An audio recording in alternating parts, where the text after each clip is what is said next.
सांप्रदायिक दंगा यहाँ होता ही नहीं है, कराया जाता है। जहां जहां बीजेपी का संगठन ताकतवर हुए उन्हीं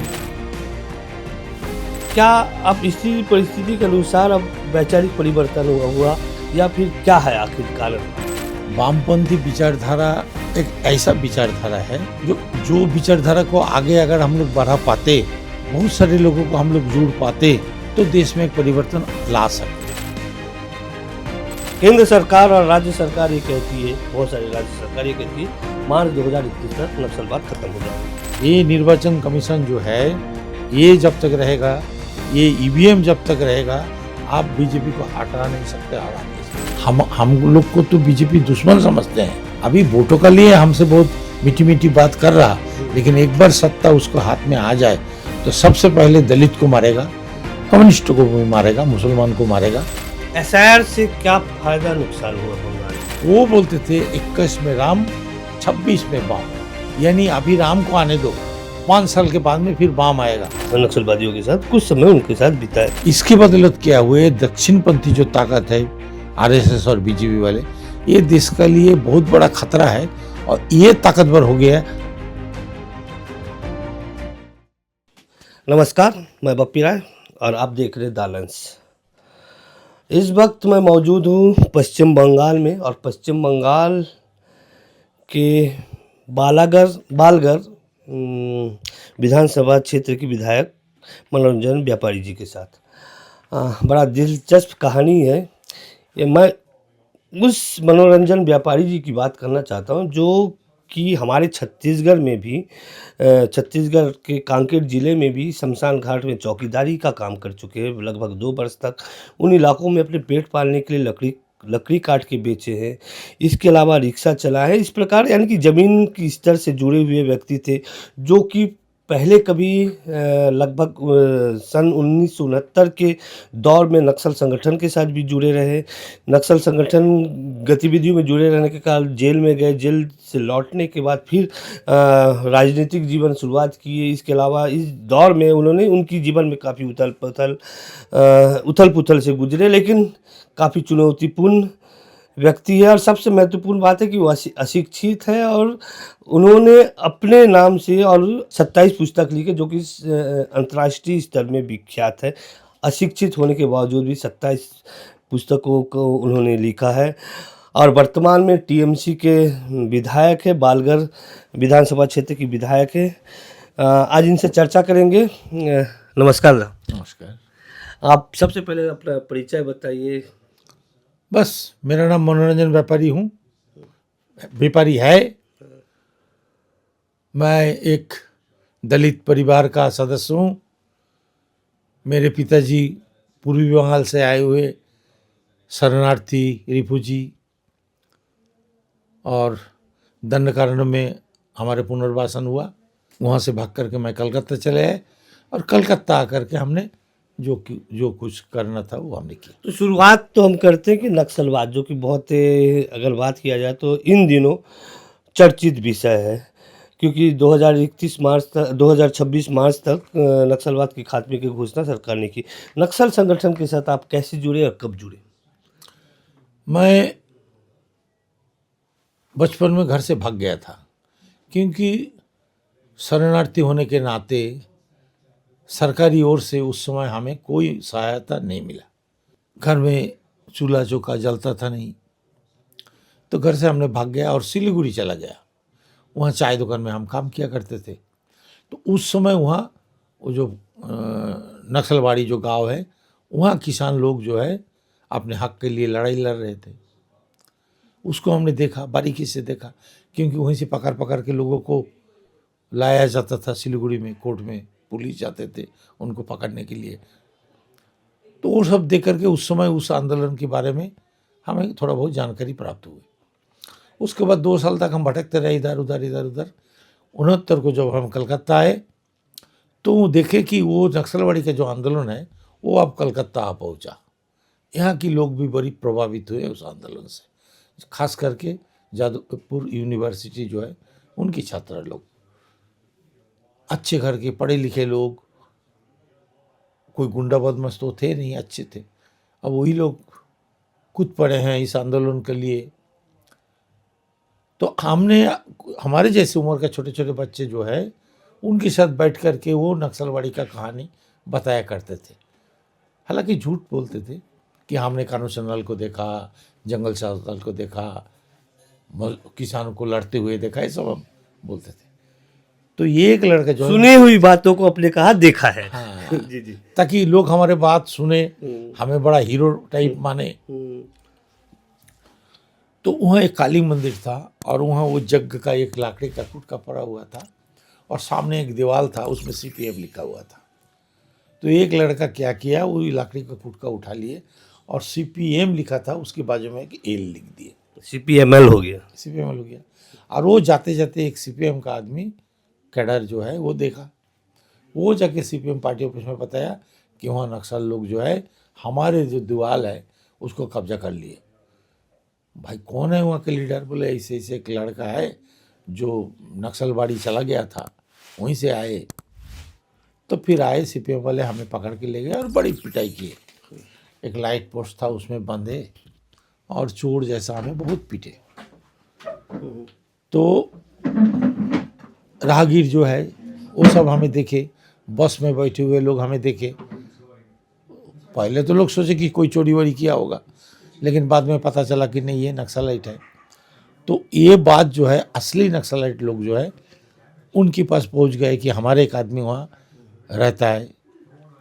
तो उन्होंने हमें संपर्क किया और बोला कि तुम्हारे थोड़ा तो इलाज की भी ज़रूरत है, तो तुम चले चलो हमारे घाटी में। तो हम उनके साथ हो लिए। अब वहीं से हम उनके साथ जुड़ गए। फिर उनका जो कार्यक्रम था, कितने साल नक्सल संगठन के साथ रहे अपने? वही 69 से 70, 71, 72, 73, 74 तक। लगभग लेकिन वो क्या है, बीच बीच में हम उनसे संपर्क टूट भी जाता था। 69 से हुआ, हम रहे। 71 में जब बांग्लादेश का जो युद्ध हुआ तो हमारे कुछ लोग जो है उस पार से इस पार से आए। हमारे पिताजी तब यहीं पर बंगाल में रहा करते थे। तो हमारे जो रिश्तेदार लोग, वो लोग सब दंड करने जाने वाले थे। तो हमारे पिताजी को बोले कि एक काम करो, तुम्हारे लड़का जो अब तो जिंदा नहीं बचेगा, या तो पुलिस वाले मार देगा या CPM वाले, तो इनको लेके दंड करने चले चलो, कम से कम इसका जान तो बच जाएगा। तो फिर हम उनके साथ हो लिए। इस दौर में आपने नक्सल संगठन में जुड़े थे, आपने ये भी कहा था कि नक्सली गतिविधि में जुड़े रहने के कारण आपको जेल भी हुआ था। वो तो बाद में। अच्छा अच्छा अच्छा। वो तो अभी 75 आने दीजिए, अभी तो हम 71 की बात कर रहे हैं। 71 यानी कि पूर्वी 69, बंगाल से जो हाँ लोग यहाँ पे थे, हाँ जी। आए। तो हमारे पिताजी, हमारे सब रिश्तेदार लोग उनके साथ दंड करने चल दिए। तो अब ये दंड करने का जो जंगल है, हमारे पिताजी गुम जाएगा तो हम कहाँ ढूंढ के निकालेंगे। तो हम भी उनके साथ हो लिए, ताकि वो लोग कहाँ रहते हैं हम देख के फिर आएंगे। तो हम चले गए दंड करने। तो जा कर के पिताजी को ही छोड़े और फिर साल भर उनके साथ वहीं पर रहे। कहाँ? कांकेर? नहीं, वो कापसी। कापसी में जी। पहले हम लोग तो PV 98 में रहा करते थे, फिर वहाँ से PV 56 में आए। तो हम उनके साथ गए, तो वहीं पर रहे 1 साल तक। लेकिन वहाँ का जो परिवेश है जो, वो हमें अच्छा नहीं लगा। जंगल चारों तरफ, और जो हम जिस तरह लोगों से इतना दिन तक मिले जुले, वो ऐसा किसी को मिलता भी नहीं है। और खाने पीने में भी तकलीफ था। उस समय जो सरकार से जो थोड़ा सब्सिडी दिया जाता था, उसमें महीना दिन चलता था नहीं। तो देखा तो बंगाल में भी भूख में रहना पड़ता है और धनकर में जाके भी भूख में रहना पड़ता है। तो चलो बंगाल फिर वापस जाए। तो जब तक हम बंगाल आए तब हमारे जो लीडर लोग थे वो मर गए थे, सब मार दिया था पुलिस वाले उनको, और कुछ तो जेल चला गए थे। तो हम आए, आकर के हम जादवपुर में रिक्शा चलाने लगे, दारू वारू भी पीने लगे, मारपीटी भी करने लगे, बातों बातों में गुस्सा आ जाता था। तो ऐसे ही करते करते और कई साल बीता, और 75 में आकर के 74 का अंतिम, 75 का शुरुआत, तो हमें पुलिस पकड़ा, मारपीटी का केस में पकड़ा।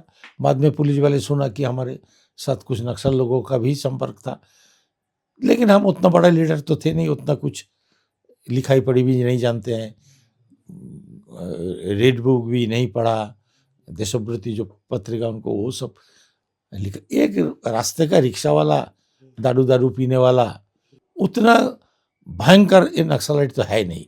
हो सकता है नक्सलाइट लोगों को मिलता जुलता था, लेकिन उस तरह का केस हमें नहीं डाला गया। नक्सल समर्थक बताया गया। वही वही बता करके केस डाला 148, 149, 307, 3+5 वैसा ही केस एक डाल दिया। तो हम जेल में रहे। उसके बाद में जब वो वामपंथ शासन आया 77 में, तो फिर वो सबको छोड़ने लगे, जितने लोग नक्सलाइट थे और विचाराधीन जो अंडरटल प्रिजनर जो थे वो सब छोड़ने लगे। तो हमारा केस में भी 1000 रुपया का बेल हुआ, तो हम निकले उसमें।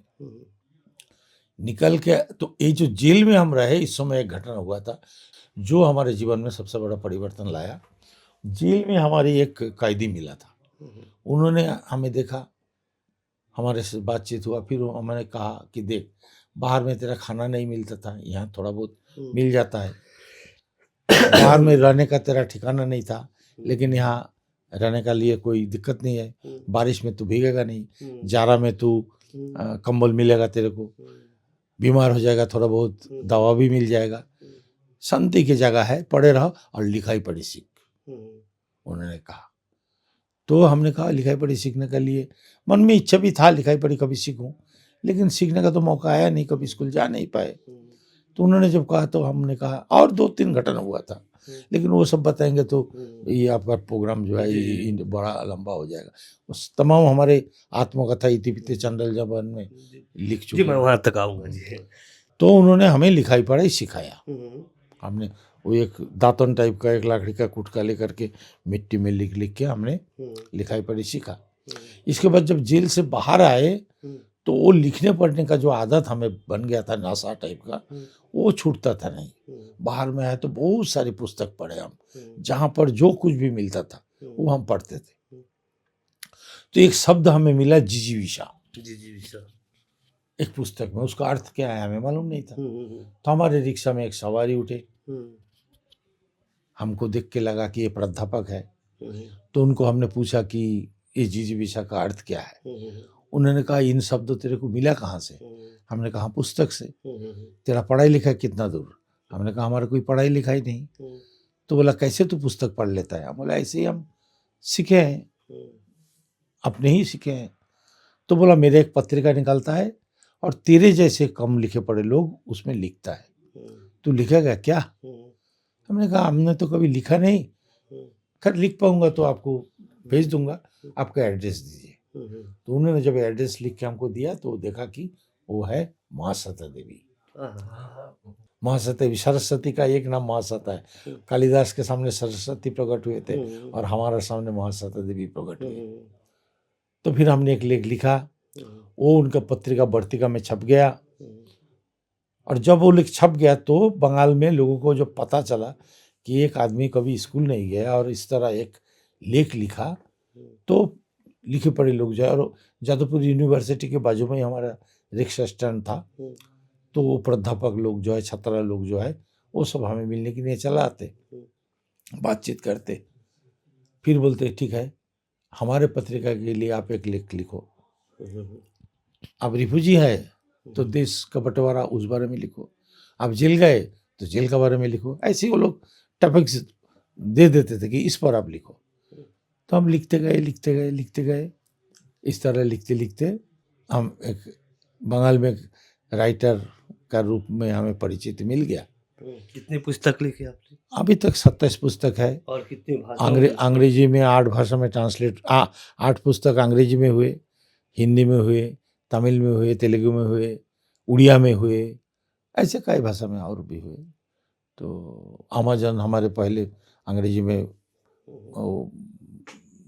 उसको, और नहीं, और एक सेज नाम का पब्लिकेशन था, वो हमारे पुस्तक अंग्रेजी में पहले किया, वो सब पढ़ा है वहाँ। तो राइटर के रूप में बंगाल में एक पहचान बन गया हमारा। उसके बाद में फिर हम कलकत्ता छोड़ के छत्तीसगढ़ चले गए। क्योंकि वो लिखते थे हम, लेकिन हमारे लेख कुछ कुछ लोगों को पसंद नहीं आता था। हाँ, उसके साथ हमारा थोड़ा दुश्मनी टाइप, कुछ लोग मतलब सीपीएम वाले, मतलब उनके साथ हमारा, वो हम रिक्शा यूनियन, हमारा एक रिक्शा यूनियन था, वो बोलता था कि हमारे यूनियन में इसको तुम्हारे यूनियन को भी इसमें ज्वाइन करा दो, लेकिन हम उसमें राजी नहीं है। तो उसके लिए कई बार मारपीटी भी हुआ, हमें भी मारा, हम भी मारे। तो ये सब के चलते जो है हमें फिर बंगाल छोड़ के फिर छत्तीसगढ़ जाना पड़ा, चले गए कि ये लड़ाई झगड़ा पसंद नहीं करते हैं। तो फिर वहाँ चले गए। वहाँ जाकर के कुछ दिन के बाद में वहाँ शंकर गुह नियोगी जी से परिचय हुआ। वो 99 में वो चुनाव में हाँ 99 में हाँ, वो जो लंबोदर बलियार खड़ा हुआ था, जनकलाल ठाकुर जी खड़ा हुए, तो कांकेर लोकसभा क्षेत्र में जनकलाल ठाकुर जी को उम्मीदवार खड़ा किया। तो कापसी में प्रचार के लिए गए, तो वहीं पर हमारे से उनसे परिचय हुआ, बातचीत हुआ। तो फिर वो बोले आइए एक दिन दिल्ली। हम गए दिल्ली, मिले उनसे, तो देखे कि अच्छा ये लोग तो बहुत अच्छा काम कर रहे हैं मजदूरों को हित में। तो हम उनसे जुड़ गए। तो कुछ दिन तक ये आंदोलन चलता रहा, उनके साथ हम जुड़े रहे। उसके बाद कुछ भाता देते थे हमको, महीने में 500 रुपये। तो उसके बाद में नियोगी जी को तो मार दिया। नियोगी जी को तब उस समय फिर मेरे दोबारा समस्या तो हो गया। फिर हम वही लाकड़ी वाकड़ी बेचते थे, फॉरेस्ट में चौकीदारी का नौकरी करते थे, इरिगेशन में मुंशी का काम करते थे, ये सब कर करके शमशान घाट में चौकीदारी की। हाँ वो जब रवि श्रीवास्तव जी से मुलाकात हुए, उसके बाद उन्होंने कहा कि खाते पीते क्या, समाज सेवा भूखा पेट तो हो नहीं सकता। तो बोला खाना कहाँ मिलता है, मिलता ही नहीं है खाना। तो बोले तुम्हें एक नौकरी हम दे सकते हैं, करोगे क्या? अभी क्या है, वो शासन का जो चौकीदारी है करने वाले लोग नहीं मिल रहे थे। तो हमें बोला था, बोला हाँ करेंगे। तो वही वहाँ हम नौकरी करने लग गए, शासन में चौकीदारी। उसके बाद कुछ दिन बाद में जनरल ठाकुर फिर चुनाव खड़ा हुए, तो उनके पक्ष में हमें काम करना था।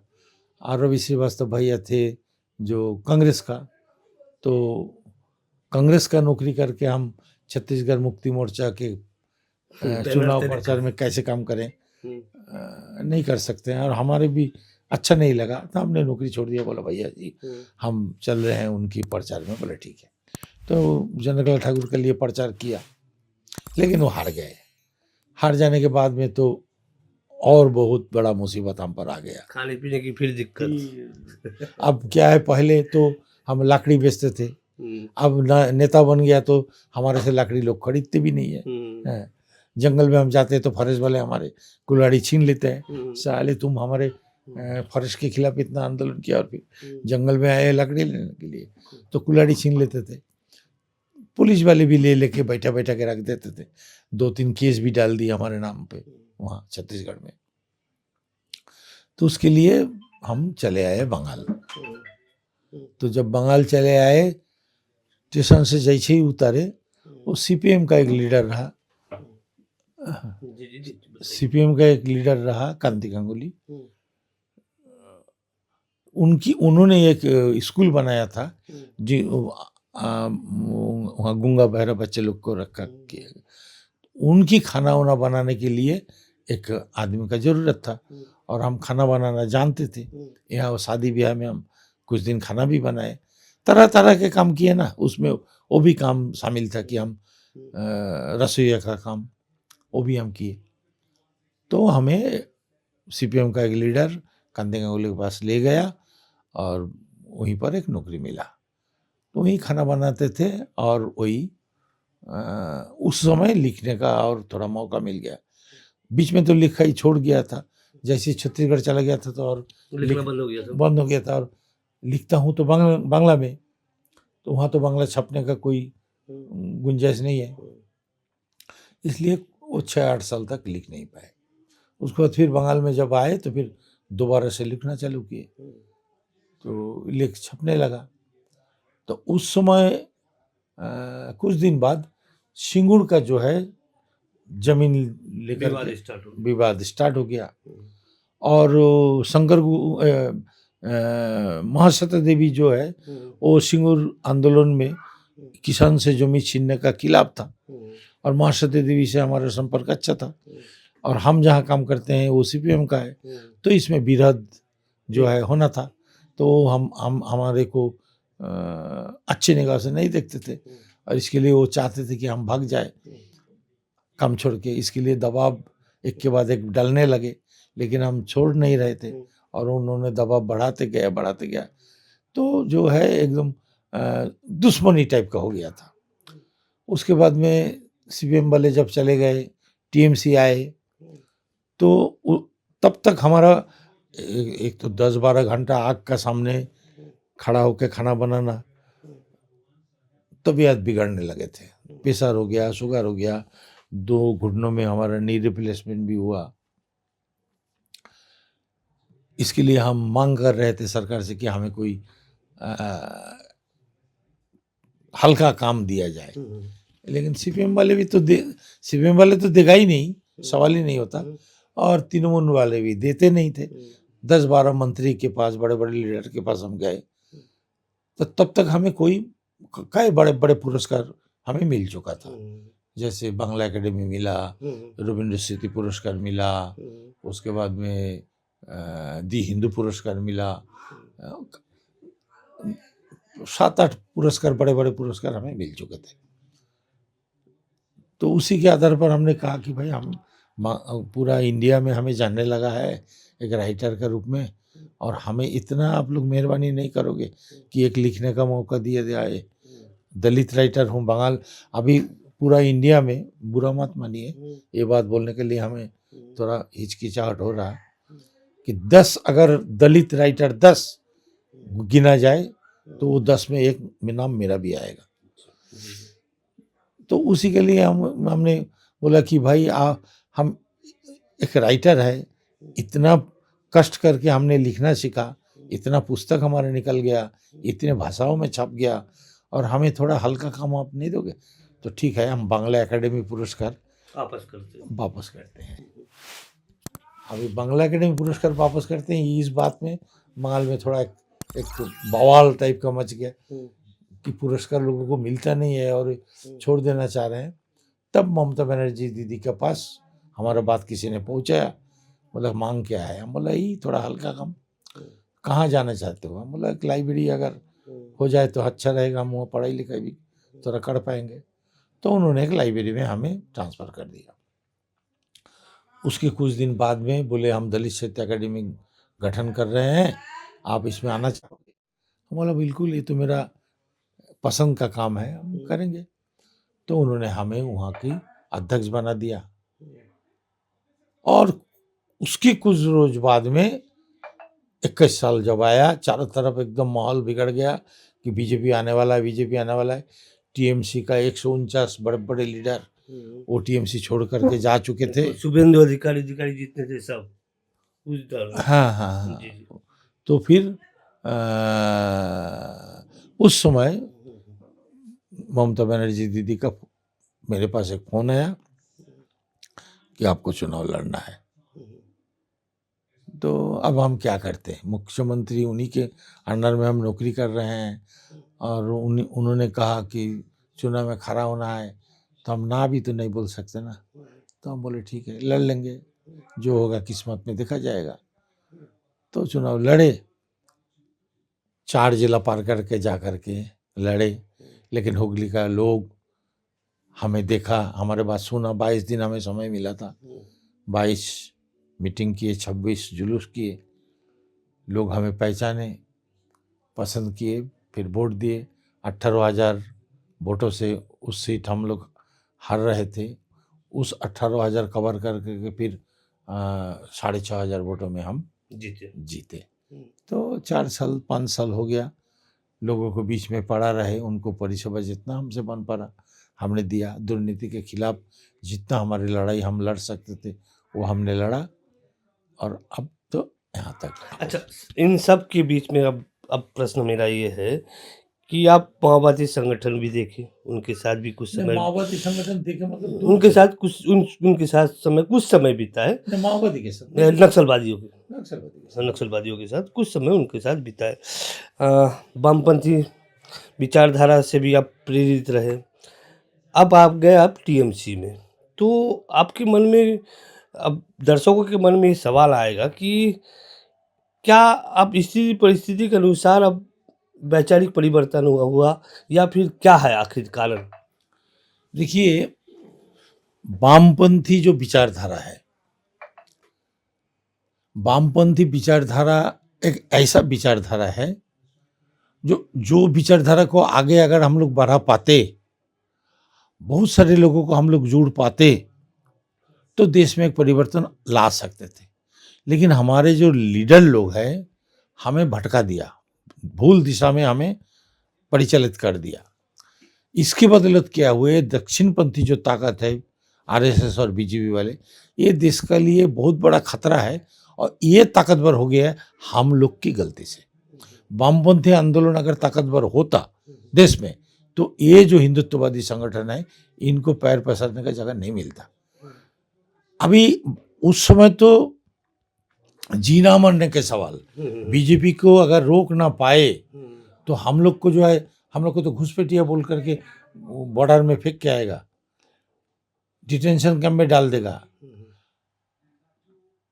हम एक तो दलित हैं, फिर दूसरी बात है हम ऊपर बंगाल से आए हैं, हम लोग को तो बीजेपी दुश्मन समझते हैं।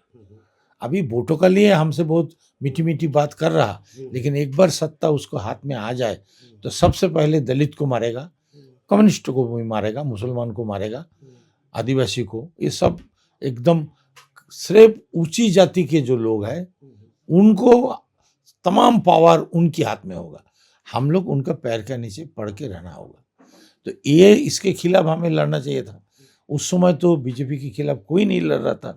जो सीपीएम पार्टी जिनको वामपंथी बोला जाता है, हालांकि वो वामपंथी है नहीं, वो बोलते थे 21 में राम 26 में वाम, यानी अभी राम को आने दो, 5 साल के बाद में फिर वाम आएगा। अगर एक बार बीजेपी आ जाए 50 साल में आप उसको हटा नहीं सकते, 50 साल में। और चुनाव से तो एकदम नहीं। ये निर्वाचन कमीशन जो है, ये जब तक रहेगा, ये ईवीएम जब तक रहेगा, आप बीजेपी को हटा नहीं सकते, हरा नहीं सकते। हाँ, हराने के लिए जो करना पड़ेगा वो करने का ताकत अभी हम लोग के पास है नहीं।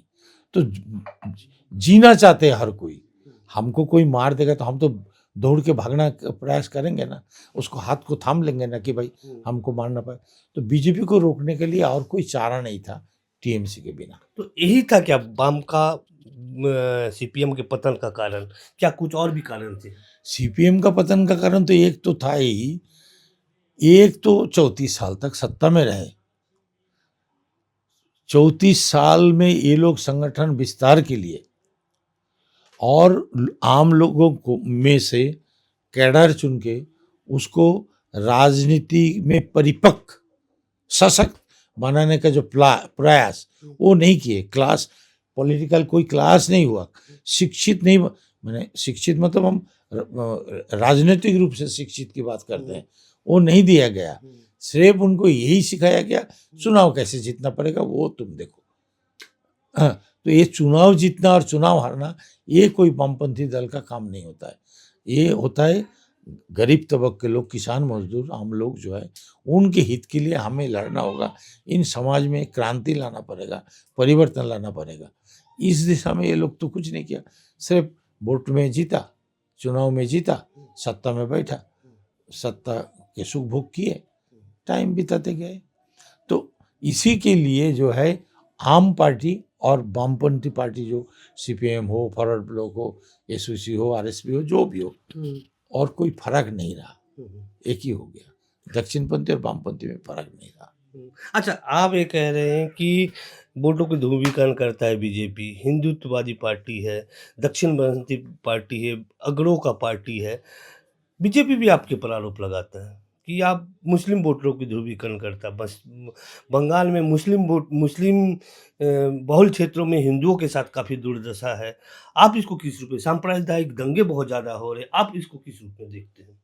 सांप्रदायिक दंगा यहाँ होता ही नहीं है, कराया जाता है।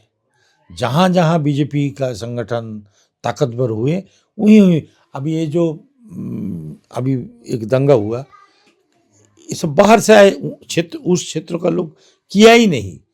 बिहार और झारखंड से लोगों को बुलाया गया था ये दंगा करने के लिए, लेकिन उसमें उसको प्रशासन ने रोक दिया। यहाँ के लोग, हम लोग हिंदू और मुसलमान, ये जहाँ आप बैठे हुए चारों तरफ मुसलमान से घिरे हुए हैं राजारहाट, कोई दंगा नहीं होता। जब आके कोई राजनीतिक पार्टी, हिंदुत्ववादी पार्टी आकर के यही दंगा कई मंदिर में गोमांस फेंका गया, जितने लोग पकड़े गए एक भी मुसलमान नहीं है। कई मूर्तियां तोड़े गए लेकिन एक भी मुसलमान नहीं है। अब ऐसे ही करके आप दंगा भड़काना चाहोगे तो कुछ तो लोग होते हैं जो बुर्बक टाइप का, वो शुरू करते हैं, लेकिन ज़्यादातर लोग उसमें शामिल नहीं होता। तो एक छुटपुट होने के बाद में वो फिर रुक जाता है। एसआईआर से क्या फायदा नुकसान हुआ बंगाल में? एसआईआर में बीजेपी सोचा था कि मुसलमानों को जो है दरकिनार कर देंगे, दरकिनार कर देंगे, लेकिन हुआ ही मतुआ जो उन्हीं की वोटर है, वो मतुआ का ही नाम ज़्यादा कट गया। अभी तो बीजेपी कैसे पीछे पैर को खींच ले ये तरीका ढूंढ रहा है, क्योंकि मतुआ वोटर जितने हैं ऊपर बंगाल से आए हुए जो लोग हैं, ये तो बीजेपी के वोटर था। अब भारत जो देश भर का 18 प्रदेश में बंगाली लोग हैं। आप छत्तीसगढ़ में भी देखे हो, छत्तीसगढ़ में दंडकारण में जहाँ बंगाली है सब बीजेपी को वोट देते हैं। 18 प्रदेश में जहाँ बंगाली है, दिल्ली में भी जाओ, जहाँ यहाँ उन ऊपर बंगाल से आए हुए जो लोग हैं वो सब बीजेपी को वोट देते थे। अभी एसआईआर के चलते उन्हीं की नाम काट रहा। अब बीजेपी का इसमें वो जो अभी आज ही आए अमित शाह जी बोल के गए 50% वोट, 25% वोट मिलना मुश्किल हो जाएगा उनको, क्योंकि उन्हीं के वोटर के नाम ज्यादा कटे हैं। मुसलमान का नाम नहीं कट पाए क्योंकि मुसलमान का पास कागजात 100 साल पुराना कागजात है, उनका नाम कैसे काटोगे, कट नहीं पाए। लेकिन कटे हैं तो ऊपर बंगाल से आए हुए जो बंगाली लोग हैं उनकी। तो इस बार खेला होगा कि गंडगोल होगा? टीएमसी का क्या रोल रहेगा? खेला अभी क्या, गंडगोल बंगाल में गंडगोल का जो एक इतिहास, ये आज का नहीं, बहुत पुराना इतिहास है। क्योंकि बंगाली लोग जो है वो राजनीति सचेतन है, राजनीति में ज्यादा इन्वॉल्व हो जाता है। और प्रदेश में क्या है, एक वोट डाल दिए, हमने देखा है जब मुखिया गए, ए मेरे को वोट दे देना, अरे ले लेना, क्या वोटों से हमको अचार डालना है, ले लेना तेरे को दे दूंगा। लेकिन बंगाल के लोग तो ऐसे अचार डालना ऐसा नहीं बोलेगा, वो तो सोचते हैं कि इस आदमी को देने से हमारे क्या फायदा है, क्या हानि है। अब ये जो बोल रहे हैं मुसलमान वोट ध्रुवीकरण, बीजेपी ने गुजरात में जो किया, इसके बाद कोई भी मुसलमान बीजेपी के साथ जा सकता है क्या? और बीजेपी के लीडर लोग जैसे मुसलमान के खिलाफ हुंकार देते हैं, मार डालेंगे, काट डालेंगे, इसके बाद कोई हिंदू वोटर तो जा रहे हैं, हिंदू वोटर तो जा रहे हैं, हिंदू वोटरों का ध्रुवीकरण तो बीजेपी में हो रहा है। अभी हम हिंदू है, लेकिन हम तो यही सोचते हैं कि हमारा बच्चा जो है घर से निकल के काम में जाता है, हम घर से काम, यहाँ दंगा फसाद होगा तो हम तो जा नहीं पाएंगे ना। हाँ, ये चारों क्षेत्र तो मुसलमान से घिरे हुए हैं, अगर कहीं दंगा फसाद हम क्षेत्र से बाहर नहीं जा पाएंगे तो हम लोग तो दंगा फसाद नहीं चाहते ना। इस बार फिर दीदी आ रही है, बिल्कुल आ रही है, बिल्कुल, उनको कौन रोकेगा। 100 से ज्यादा ऊपर उन्होंने जनहित का लिए अपना ये काम किए। ये लखीर भंडार आवास योजना का जो केंद्रीय सरकार उनका पैसा देना बंद कर दिए, लेकिन ममता बनर्जी ने उनको चालू रखा। मनरेगा 100 दिन का काम जो चालू रखा। स्वास्थ्य साथी, एक बच्चे जन्म लेता है समोपैथी, मर जाता है, जन्म लेता है शिशु साथी, मर जाता है समोपैथी, बीच रूपश्री, कन्याश्री, जुबश्री, क्या नहीं है, हर कोई को किसी न किसी रूप में कोई ना कोई मदद तो पहुंचता है। तो वो तो देखते हैं कि हमें मदद कौन कर रहा है। यानी कि बीजेपी तो कहती है कि ममता दीदी जो है बंगाल को स्वतंत्र राज्य बनाना चाहती है।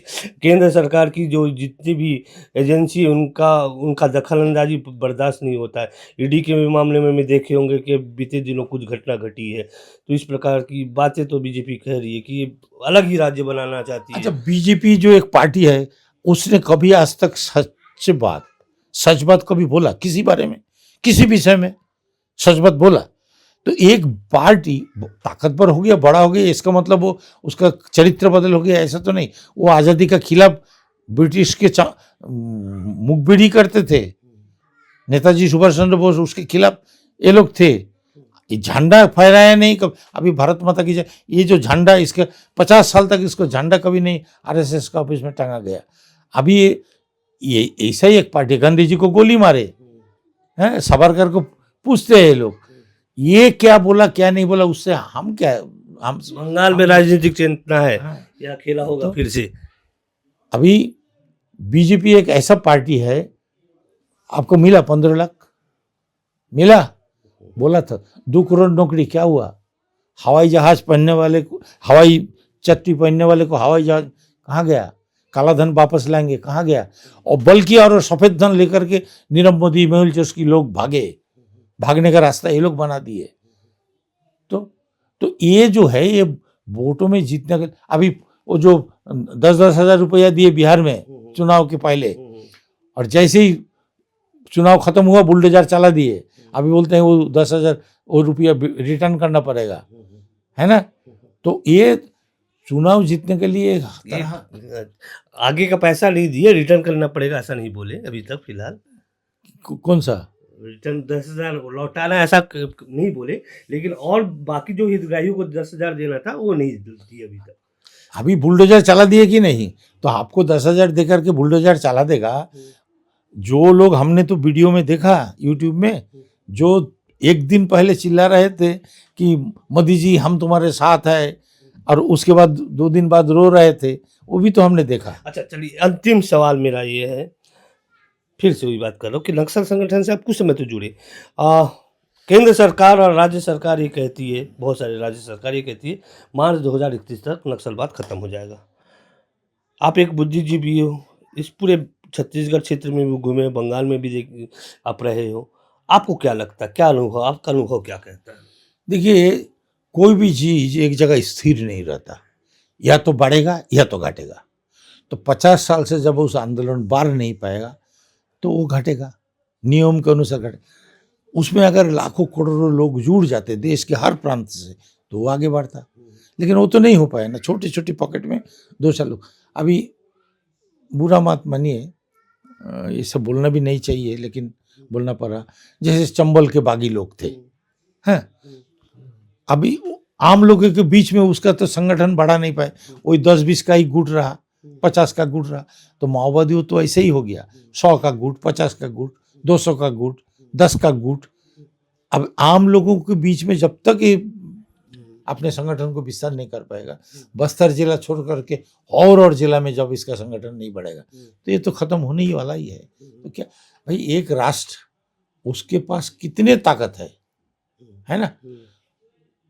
एक मशीन गन का मुकाबला करने का लायक क्षमता माओवादी किसी के पास है? तो फिर क्या लेके तुम इतने बड़े शासन की, इस नियोगी जी का एक बात बोलते थे, उनके साथ जनता ला सरकार है कहते हैं माओवादी। अरे वो जनता है कहते हैं। जनता है तो अभी खत्म कैसे हो रहा? नियोगी जी ने एक बात बोले थे, नियोगी जी ने, हम नियोगी जी का संगठन का आदमी आज भी अपने को मानते हैं। नियोगी जी ने बोले कि हम लोग नक्सलाइट के साथ हर बात में सहमत है, जल जंगल जमीन का मुद्दा लेके वो जो बोलते हैं, लेकिन उनका जो बंदूक है उसके साथ सहमत हम लोग नहीं है, क्योंकि अभी इस वक्त बंदूक उठाने का समय नहीं है। इंतजार करो, संगठन बनाओ, और जब 100 में 50 लोग बोलेंगे कि हाँ बंदूक उठाना चाहिए, तब उठाओ। 100 में अगर 2 लोग बोले बंदूक उठाओ, 98 आपका खिलाफ चले जाए, विरोध करे। भाई आम लोग जो है ये मार पीटी खून खराबा पसंद नहीं करता। 2 डंडा खा लेंगे, लेकिन 2 डंडा मारने के लिए नहीं दौड़ेंगे। हमारे देश के लोग इतने शांति प्रिय हैं। तो इसके लिए क्या है, ये आर्म स्ट्रगल जो है ये हमारे देश में करने का लायक समय अभी है नहीं। इतना बड़ा देश है, जब एक देश का एक प्रांत जब ठंडा में मर रहा तो एक दूसरी प्रांत तो धूप में सेक रहा, एक जगह बारिश हो रहा है, एक जगह सूखा, एक जगह के लोग गोरा, एक जगह के लोग काला। ये जो मानसिकता है और सामाजिक जो चरित्र है, एक ही साथ आप पूरा देश में इतना बड़ा आंदोलन, हमारे देश में कितने भाषाभाषी लोग हैं, कितने धर्म के लोग हैं, सब अब एक साथ में एक दिशा में चला नहीं पाएंगे।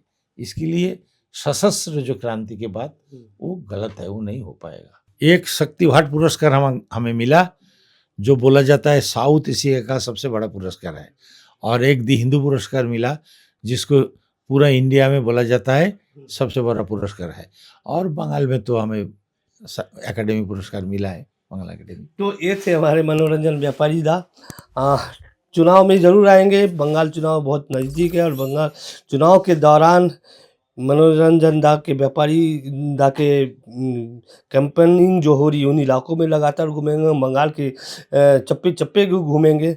फिलहाल इंटरव्यू में इतना ही। मैं बप्पी राय, द लेंस, वेस्ट बंगाल।